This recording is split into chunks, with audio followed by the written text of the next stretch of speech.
हरे कृष्णा।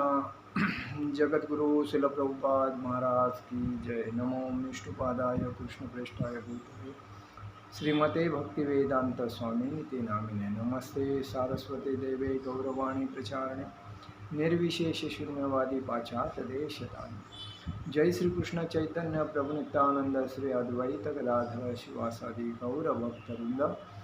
हरे कृष्णा कृष्ण कृष्ण हरे हरे, हरे राम राम राम हरे।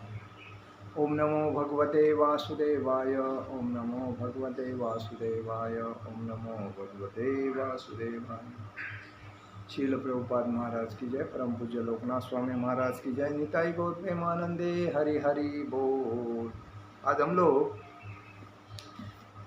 भगवत गीता के ऊपर चर्चा करेंगे।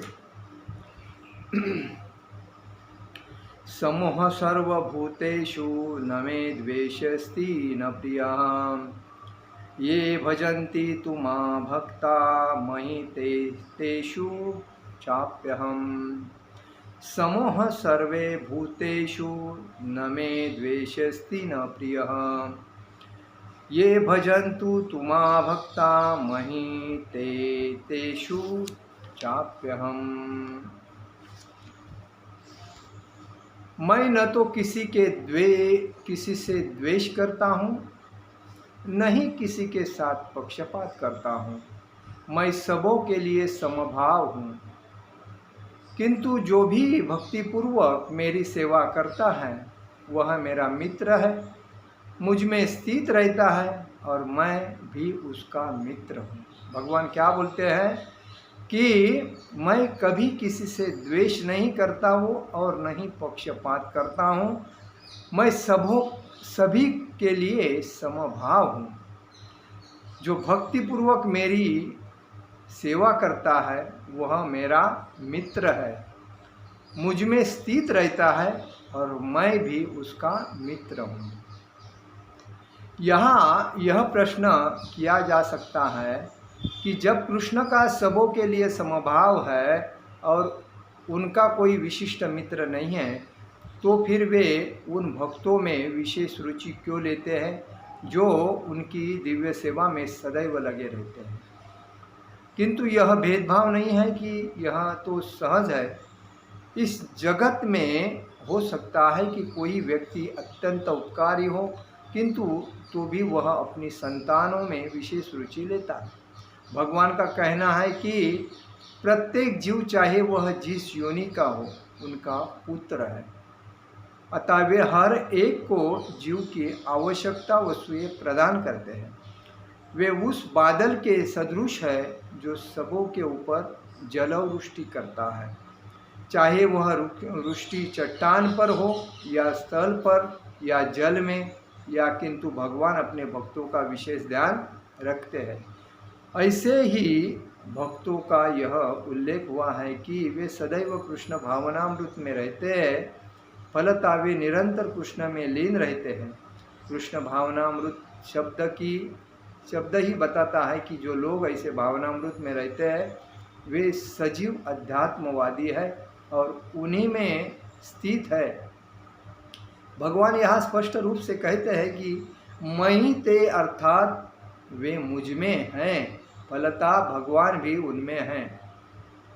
इससे ये यथा मां प्रबंधे ततस्थैव भजाम्यहम्, ये यथा मां प्रबंधे ततस्थैव भजाम्यहम् की भी व्याख्या हो जाती है। जो भी मेरा शरण में आ जाता है उसकी मैं उसी रूप में रखवाली करता हूँ। यह दिव्य आदान प्रदान भाव विद्यमान रहता है, क्योंकि भक्त तथा भगवान दोनों सचेतन है। जब हीरे को सोने की अंगूठी में जड़ दिया जाता है तो वह अत्यंत सुंदर लगता है और इससे सोने की महिमा बढ़ती है, किंतु साथ ही हीरे की भी महिमा बढ़ती है।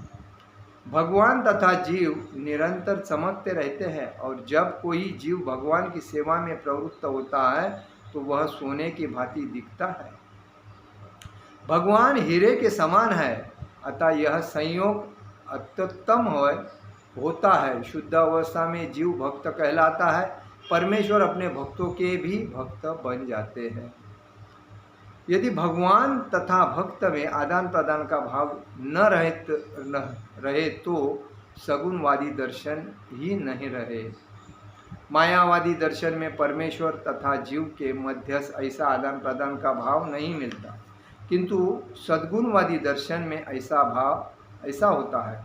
प्रायः यह दृष्टांत दिया जाता है कि भगवान कल्पवृक्ष के समान है और मनुष्य इस वृक्ष से जो भी मांगता है भगवान उसकी पूर्ति करते हैं, किंतु यहाँ हर व्याख्या दी गई है कि वह अधिक पूर्ण है। यहाँ पर भगवान को भक्त का पक्ष लेने वाला कहा गया है। यह भक्त के प्रति भगवान की विशेष कृपा की अभिव्यक्ति है। भगवान के आदान प्रदान भाव को कर्म के नियम के अंतर्गत नहीं मानना चाहिए। यह तो उस दिव्य अवस्था से संबंधित रहता है जिसमें भगवान तथा उनके भक्त कर्म करते हैं। भगवत भक्ति इस जगत का कार्य नहीं है। यह तो उस आध्यात्म जगत का अंश है जहाँ शाश्वत आनंद तथा ज्ञान का प्राधान्य रहता है। देखिए भगवान क्या बोलते हैं, मैं किसी से द्वेष नहीं करता हूँ और नहीं पक्षपात करता हूँ, मैं सबों से समभाव रहता हूँ। जो भक्तिपूर्वक मेरी सेवा करते हैं वह मेरा मित्र है और वह मुझ में स्थित रहता है तो मैं भी उसका मित्र हूँ। कहने का मतलब है, हीरे का उदाहरण क्यों दिया है कि हीरा जब दुकान में रहता है तो इतना कोई यूज़ नहीं करता, जब वो कोई पहनता है अंगूठी में, सोने की अंगूठी में डाल के, तभी उसकी जो चकाक है वो दूसरे को दिखती है। वैसा ही जब भक्त कोई व्यक्ति भक्ति में नहीं आता और एक साइड में रहता है, अपने भौतिक संसार में जकड़ा हुआ है, टेंशन, घर का टेंशन, काम का टेंशन और आजू बाजू का टेंशन में त्रस्त है और वो अपने ज़िंदगी के दिन बिता रहा है और जब उसको सद्बुद्धि होती है कि मुझे भगवान की भक्ति करनी चाहिए, और भगवान तो कितने हैं, 33 कोटि भगवान समझते हैं लोग, भगवान तो एक है, कौन? कृष्ण भगवान। तो वो बाकी सबको छोड़ के अगर भगवान श्री कृष्ण की भक्ति करने में कृष्ण भगवान मंदिर में आ जाता है और सातत्य से उनकी भक्ति करता है तो वो हीरे के जैसे चमक जाता है। आज देखिए सामान्य व्यक्ति और भक्त में कितना जमीन आसमान का फर्क होता है। जो भक्ति करता है वो हीरे के जैसा चमकता है, जैसा हंस होता है, हंस कहाँ भी नहीं रुकता है, वो एकांत में रुकता है और वो चमक जाता है, क्योंकि उसको इसलिए भक्त को हंस का उदाहरण दिया है। जैसा कौवा है, बतख है और भी प्राणी हैं, पक्षी प्राणी हैं, लेकिन हंस का उदाहरण भक्त क्यों दिया है? क्योंकि भक्त नियम का पालन करता है, उसका वेश गणवेश अलग रहता है, उसका आचरण अलग रहता है और वो अपने भक्ति में भगवान को भक्ति में आदान प्रदान होता है, तो सातत्य में उसके मुंह में भगवान का नाम रहता है, उसके चिंतन में भगवान की नामस्मरण रहता है। लेकिन इतर जो व्यक्ति रहता है जो संसार में टेंशन में, उसके भगवान का नाम तो छोड़ो, उसका खुद को पता नहीं मैं कैसा चल रहा हूँ, क्या कर रहा हूँ, तो वही फर्क होता है। और इसीलिए इधर कहा गया है कि जो कृष्ण भक्ति में आता है वो सदैव कृष्ण भावनामृत में रहता है, वो निरंतर कृष्ण में लीन रहता है। कृष्ण भावनामृत शब्द ही बताता है कि जो लोग ऐसे भावनामृत में रहते हैं वो सजीव आध्यात्मवादी है। सजीव मतलब जीवन का आनंद लेते हैं, आध्यात्म जीवन का आनंद लेते हैं और वो फल की अपेक्षा तो करते नहीं, भगवान भी उनसे फल की अपेक्षा नहीं करते हैं। इसीलिए कहा गया, इसीलिए भगवान करते हैं जो भी मेरी शरण में आता है उसकी मैं उसी रूप में रखवाली करता हूँ। और यह दिव्य आदान प्रदान का भाव विद्यमान रहता है क्योंकि भक्त तथा भगवान दोनों सचेतन है। जब इधर दिया है, देखो, जब हीरे को सोने की अंगूठी में जड़ दिया जाता है तो अत्यंत सुंदर लगता है। इससे सोने की महिमा बढ़ती है किंतु हाथ में ही हीरे की भी महिमा बढ़ती है, हाथ में डालने से हीरे की भी महिमा बढ़ती है। भगवान का जीव निरंतर चमकते रहता है। भगवान तथा जीव मतलब जब भक्ति में आता है वैसा हीरे के जैसा ही एक व्यक्ति भक्ति में आने के भी चमकता रहता है और उसकी महिमा बढ़ती है।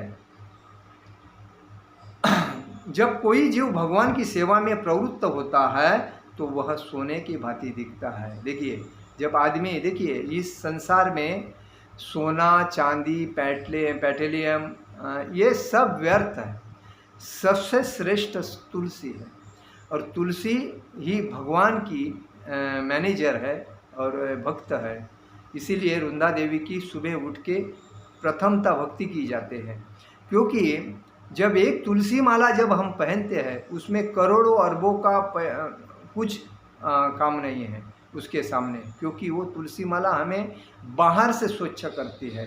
और जो नाम स्मरण है, हरे कृष्ण कृष्ण कृष्ण हरे हरे, हरे राम राम राम हरे हरे, ये जो भगवान का जो नाम स्मरण है, ये संकीर्तन है, यह हमें हमारे अंदर जो भगवान का अंश बैठा है उसको शुद्ध करके हमारे विचार, हमारा आत्मा, हमारा चारित्र, हमारा आचरण, हमारी बुद्धि तीक्ष्ण करके हमारे आध्यात्मिक उन्नति में प्रगति करता है।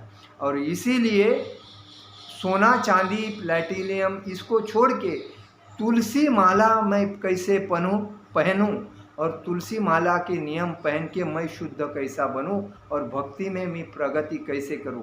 मैं एक भगवान का भक्त हूं, भगवान मेरे मित्र कभी हो जाएंगे, इसके पीछे लोगों को लगना चाहिए। क्योंकि भगवान यही बोलते हैं कि जो भी मेरी शरण में आ जाता है उसकी मैं उसी रूप में रखवाली करता हूँ, ये भगवान बोलते। क्योंकि जो भी मंदिर में आता है अपनी इच्छा लेके आता है, भगवान सबकी इच्छा तृप्त करते हैं, लेकिन भक्ति में और इच्छा में फर्क है। स्वार्थ के वजह से जो आता है वो इच्छा लेके आता है, वो भगवान उसको पहचानते हैं और तृप्त करते हैं। लेकिन भक्ति में जो आता है वो इच्छा लेके नहीं आता है, वो निस्सीम भाव से मुफ्त में भक्ति, कोई भी इच्छा नहीं होने के वजह से वो भगवान की कृपा, भगवान का भक्त कृष्ण प्रेम प्राप्त करने के लिए आता है। और इसीलिए वो निसंकोच रहता है और अपने एकनिष्ठ से भक्ति करता है। और इसीलिए भगवान उसके खास मित्र होने के वजह से वो भी भगवान का मित्र होता है और भगवान भी उसके मित्र होते हैं, और भगवान उसी के कारण उसकी वैसी ही देखभाल रखवाली करते हैं। तो हमें यही समझना चाहिए, परमेश्वर अपने भक्तों के भी भक्त बन जाते हैं, परमेश्वर अपने भक्तों के भी भक्त बन जाते हैं। यदि भगवान तथा भक्त में आदान प्रदान का भाव न रहे तो सगुणवादी दर्शन ही नहीं रहे। इसीलिए भक्ति में इसीलिए भगवान कहते हैं कि अगर मुझे प्राप्त करना है तो मेरे भक्तों के भक्त बनो, तो मैं भक्तों के भक्त को प्रसन्न होता हूँ। तो इसीलिए आदान प्रदान करने के लिए जो नवीन भक्त होते हैं उनको भगवान के मंदिर में आने के टाइम पे धोती, कुर्ता, ये शाल, ऐसा ड्रेस पहन के भगवान के मंदिर में आना चाहिए, तिलक लगाना चाहिए और नामस्मरण के लिए अपने हाथ में झोली माला होना चाहिए। ना कि हाफ चड्डी पैंट पहना है, फुल पैंट पहना है, टी शर्ट पहना है, मैं मंदिर में जा रहा हूँ। और भगवान का मंदिर बोलेगा तो साक्षात भगवान मंदिर में बैठे हैं, उनका दर्शन करने के लिए आ रहे हो। आप हिंदू हो, सनातनवादी हो, कोई भी हो, कौन से जात का है, पात का हो, तो जात भगवान ने नहीं बनाए। भगवान को 4 श्रेणी मालूम है, ब्राह्मण, क्षत्रिय, वैश्य, शूद्र। इसमें से कोई भी आदमी आता है भगवान उसके भक्त बन जाते हैं। तो हमें यही समझना चाहिए कि हमें भक्ति अगर करनी है तो भगवान के मंदिर में जाके भगवान का दर्शन लेके हमें धोती कुर्ता पहनना जरूरी है। धोती कुर्ता पहनना ये भक्त की शान है। अगर वो धोती कुर्ता नहीं पहनता और भक्त भी बन के झोली लेके पैंट पहन के अगर वो अपना काम धंधे में जा रहा है तो उसको भी इतना मतलब माना नहीं जाता है। लेकिन धोती कुर्ते में और उसके बदन में माथे पे तिलक, वैष्णव तिलक है, हाथ में झोली है, तो वो वैष्णव कहलाते हैं। इसीलिए वैष्णव बनना कोई मामूली चीज़ नहीं है। ब्राह्मण से भी श्रेष्ठ वैष्णव क्यों भगवान को प्रसन्न श्रेष्ठ है, क्योंकि भगवान वैष्णव और ब्राह्मणों के ही ज़्यादा भक्ति में प्रसन्न होते हैं, और इसलिए ब्राह्मण से भी श्रेष्ठ वैष्णव, और वैष्णव मतलब ड्रेस पहन के ही हमें भगवान की भक्ति में लीन होना है, तभी हमें भगवत प्राप्ति हो जाएगी। आज का मेरा प्रवचन यही समाप्त करता हूँ। हरे कृष्ण कृष्ण कृष्ण हरे हरे, हरे राम राम राम हरे हरे। जगत गुरु श्रील प्रभुपाद महाराज की जय, परम पूज्य लोकनाथ स्वामी महाराज की जय, निताई गौर प्रेमानंदे, हरि हरि बोल।